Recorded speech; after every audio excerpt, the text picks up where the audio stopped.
Obrigado, senador. Bom dia a todas e todas. Agradecer à Comissão de Direitos Humanos por ter convocado, na pessoa do senador Stives, a pessoa do senador Paulo Paim. É a segunda ou terceira audiência pública que nós participamos aqui na Comissão de Direitos Humanos, o que é importante. O senhor citou uma questão que acho que é muito fundamental agora. Direitos humanos não escolhe ideologia, cor, nada, absolutamente nada. Direitos humanos é macro, é para todo mundo, e os policiais militares precisam, bombeiros militares, os militares do Exército, da Marinha, da Aeronáutica, precisam ocupar essa comissão e outras comissões de cidadania, de participação, na perspectiva de trazer uma compreensão diferente quando se fala em militares, quando se fala em segurança pública, e não aquela que está dada de modo geral. Então, agradecer ao senador, agradecer ao Senado Federal, parabenizar pela essa convocação que é importante, fundamental, para discutir um tema que é, enfim, polêmico, mas muito necessário. Iniciar, senador, dizer que eu não defendo um partido, uma ideologia, eu defendo uma causa. E a causa que eu defendo, ela tem por base o espaço, o meu lugar de fala. E o meu lugar de fala no Brasil é como cidadão brasileiro, é como trabalhador e é como praça da polícia e do bombeiro militar, da polícia militar, mas representando os policiais e bombeiros militares. Em todos os projetos de lei, independente de quem os apresentou, todos nos últimos 20 anos, o deputado Gonzaga é testemunha disso, nós estivemos aqui em Brasília, seja em governo A, B, C ou D, né, discutindo de forma sensata, madura e responsável esses projetos de lei que, via de regra, são para tirar direito de trabalhador. Via de regra é para tirar direito de trabalhador. Para tirar direito de trabalhador, para pagar uma dívida pública, para isso, para aquilo, mas quem paga o pato é o trabalhador. Há 20 anos, 30 anos, o Brasil faz reformas uma atrás da outra e quem paga o pato é o trabalhador. Os militares, não obstante o sentimento contrário, também foram penalizados nesses últimos 20 anos. Eu, quando entrei na polícia em 93, tinha auxílio à família, né, o direito de auxílio da família, lá, creche, pensão, tinha uma enormidade de direitos que, ao longo do tempo, nós fomos perdendo. Também é uma inverdade dizer que nós não contribuímos para o Estado, para essa lógica econômica, financeira do Estado brasileiro. Sim, nós contribuímos, porque eu já perdi muitos direitos ao longo dos meus 25, 26 anos de polícia.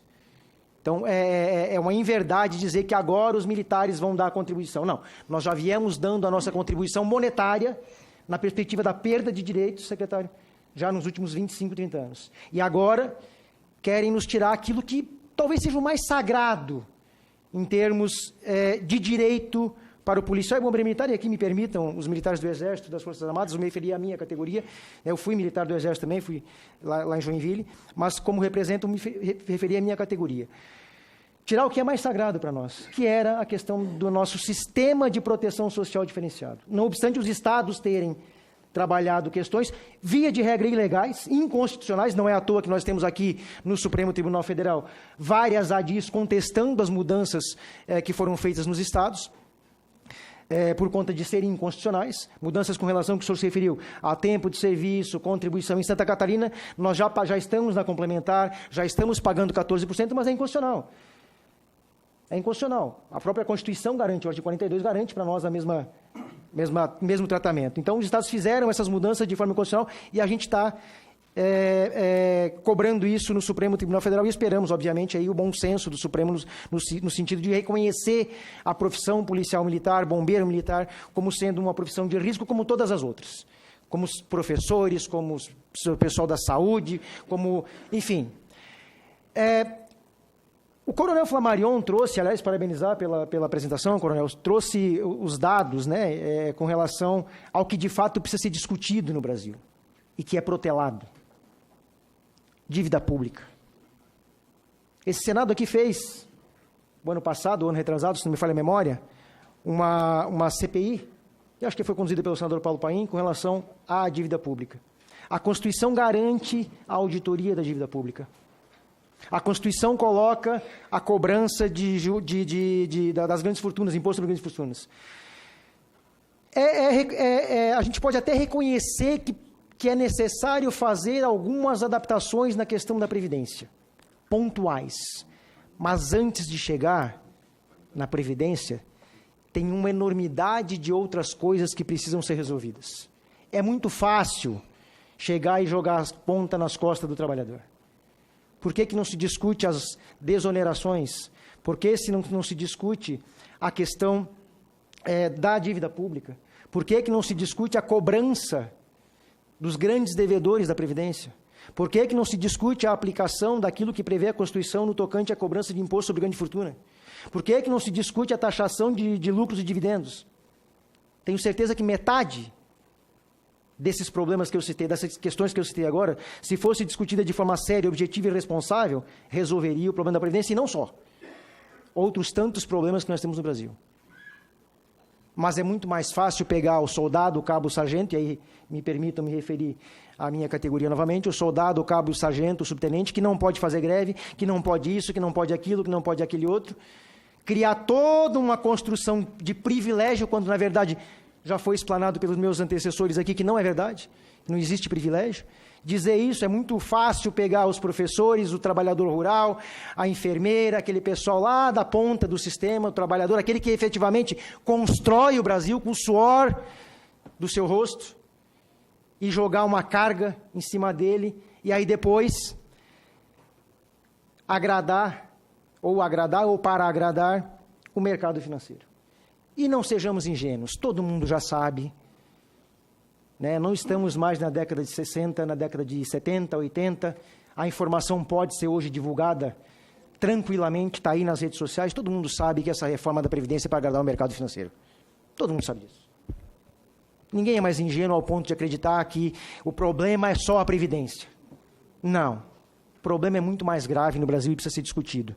Por que eu estou discutindo? A ANASPRA tem uma posição muito clara com relação à reforma da Previdência como um todo. Nós somos contra a reforma da Previdência como um todo. Por quê? Porque eu não sou filho de chocadeira. Eu tenho filhos, eu tenho mãe, eu tenho pai, não obstante já estarem falecidos, mas eu tenho parentes, amigos, que não são militares e que estão lá. Professores, a minha esposa é professora, que estão lá no seu dia a dia tentando. E por isso que nós somos contra a reforma, porque ela vai trazer problemas sérios para o Brasil, para a população brasileira, para o povo trabalhador e, por conseguinte, para a segurança pública. A reforma da Previdência vai agravar os problemas de segurança pública, como agravou a emenda constitucional 95, que deixou de investir em saúde, deixou de investir em educação, deixou de investir em segurança pública. Nós não temos efetivo para trabalhar hoje, aí o secretário falou que a reforma da Previdência vai possibilitar contratar menos efetivo. Menos ainda, secretário? Aí nós vamos trabalhar como? O Coronel Miller colocou agora há pouco aqui, que trabalhava numa escala de lá em 76, Coronel? 77? Não é, essa escala está hoje. Essa escala existe hoje na polícia, no bombeiro. Continua. E vai se agravar. Vai se agravar porque não tem efetivo. Não contratou-se efetivo nos últimos anos, e aí dá um problema para a segurança pública, dá um problema, todos aqueles problemas que foi trazido ali, de suicídio, de afastamentos, etc, etc, são todos problemas que a gente insistentemente tenta colocar. Temos problemas com relação à instituição policial militar, bombeiro militar, polícia, na segurança, temos, óbvio que temos. Não vamos aqui achar que somos os paladinos da morte, estamos corrigindo e buscamos todos os dias corrigir os problemas. Agora, é preciso reconhecer a profissão policial e bombeiro militar como sendo uma profissão diferenciada e não detentora de privilégio. Poderíamos citar vários privilégios aqui. Posso passar o dia todo citando quem tem privilégio aqui. Posso passar o dia todo citando quem tem efetivamente privilégio. Trabalhar numa escala 24/24, 24/48, né, no sol, na chuva, sem condições mínimas de trabalho, porque nem viatura tem para trabalhar. Nem viatura tem para trabalhar, armamento obsoleto, sujeito a todos os tipos de intempéries do tempo, da atividade, etc. É privilégio? Não, não é privilégio. A reforma da Previdência tem que ser rechaçada por esse Senado, rechaçada por esse Congresso, porque vai afetar de morte a população brasileira, em benefício de um pequeno grupo de 15%, talvez um pouco menos, da população brasileira e alguns grandes banqueiros mundiais. Tem vários, essa semana eu li uma reportagem, acho que foi ontem, li uma reportagem numa revista de circulação nacional, trazendo a comparação das reformas de previdência de outros países, e aí a do Chile, a questão da capitalização, entre outras tantas coisas. Está muito claro que essa reforma veio para agradar um determinado segmento, em detrimento da população brasileira. E é lamentável que a gente tenha que estar aqui discutindo o óbvio. O que é discutir o óbvio? É discutir a manutenção de direitos. Discutir o óbvio é hoje discutir a manutenção de direitos. Infelizmente, é preciso que a gente faça isso, e a ANASPRA tem uma posição muito clara com relação a isso, né? Vamos trabalhar na perspectiva, obviamente, de orientar a nossa categoria a ser contra a reforma da Previdência, independente, e aqui, repito, não é uma questão ideológica, político-partidária, porque nós somos contra a reforma da Previdência no governo Lula, no Fernando Henrique, na Dilma, no Temer, estamos aqui sendo contra a reforma da Previdência, porque somos contra destruir direitos trabalhistas, direitos previdenciários, direitos de assistência social, direitos que garantem ainda um mínimo de dignidade para a sociedade brasileira e para a população brasileira. Isso vai ser extirpado a partir dessa reforma. E isso vai trazer sérios problemas para aquele trabalhador, aquela trabalhadora. Uma reforma da Previdência justa, que retira e joga 35 anos para as mulheres policiais e bombeiros militares. Hoje, em alguns estados, e a gente tem trabalhado para modificar em todos, a mulher policial e a mulher bombeiro militar é 25 anos de contribuição. Agora, de uma legislação só, passam para 35 anos. O que é um absurdo numa perspectiva em que a gente tem que trazer uma igualdade nessa lógica de gênero, enfim, tanto no Brasil, mas principalmente na questão da segurança pública, que é um universo extremamente masculinizado e machista. O índice de assédio moral, de assédio sexual, agora, e ainda quer retirar um direito, uma garantia que as mulheres têm na segurança pública. Dá para citar outros grandes problemas que tem aqui, mas o ponto fulcral, o ponto central é todos e todas as trabalhadoras brasileiras e os trabalhadores brasileiros têm que se posicionar contrário a essa reforma. Contrário, porque ela vai destruir o nosso sistema de proteção e de garantias, que é o mínimo que ainda se tem hoje. Nós não temos mais saúde pública, nós não temos mais educação pública. A segurança pública está em frangalhos, não por culpa dos profissionais, mas por culpa de um modelo, de um sistema, de um governo, ou de governos que abandonaram a segurança pública nos últimos 35 anos. Jogaram a sua própria sorte. E agora ainda querem tirar o pouco que nos resta, que é o sistema previdenciário. Chega a ser absurdo a gente estar discutindo aqui o óbvio. Então, nos posicionamos contrário, senador, vamos trabalhar contrário a essa situação, não fomos ouvidos, somos 75% da segurança pública, os praças da polícia e do bombeiro militar somos 75% da segurança pública, e o governo ouviu o general para fazer a minha reforma da Previdência. Ele ouviu o general. O general está tratando da reforma da Previdência do Praça, da Polícia e do Bombeiro Militar, e tratou da reforma. Olha, desculpem, com todo respeito, mas cada um no seu quadrado. Cada um no seu quadrado. Né? O general entende lá da questão da segurança nacional, ok, tem algumas noções de segurança pública, mas quem entende de fato de segurança pública é o soldado, é o cabo, é o sargento, é o subtenente que está na ponta, vendo o dia a dia do que está acontecendo. Não está no ar-condicionado, idealizando coisas para aplicar lá embaixo sem condições via de regra. Sem condições via de regra. Então é preciso tratar isso de forma séria. Nos posicionamos contrário, vamos trabalhar contrário. Na pior das hipóteses, vamos apoiar, vamos trabalhar emendas no sentido de minimizar o problema. Mas a nossa posição central é contrário à reforma da Previdência como um todo. Não vamos e não aceitaremos mais pagar essa conta como temos feito nos últimos 20 anos, 25 anos. Vamos discutir. Por que não se fala em dívida pública nesse Congresso Nacional, né? Por que a imprensa não fala em dívida pública, né? Tem vários debates aí bacanas, legais, muito esclarecedores. A doutora Maria Lúcia Fatorelli faz debates esclarecedores sobre isso. Por que a grande mídia não leva para trazer essas discussões? Por que não discutimos a questão efetiva daquilo que está na Constituição, que é imposto sobre grande fortuna? A cobrança, e sendo repetitivo, mas é isso que tem que falar, a cobrança dos devedores da Previdência. Dá para citar o nome, já rolou várias listas aí, né? Bradesco, Itaú, etc. Por que não se discute isso? Agora, é fácil discutir o parco direito do trabalhador. Olha, nós estamos discutindo, capitão, e eu vi esses dias aqui, gente, nós estamos discutindo se vamos diminuir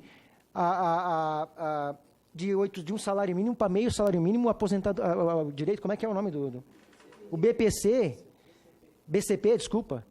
Gente, chega a ser ridículo imaginar uma discussão sobre redução para R$400.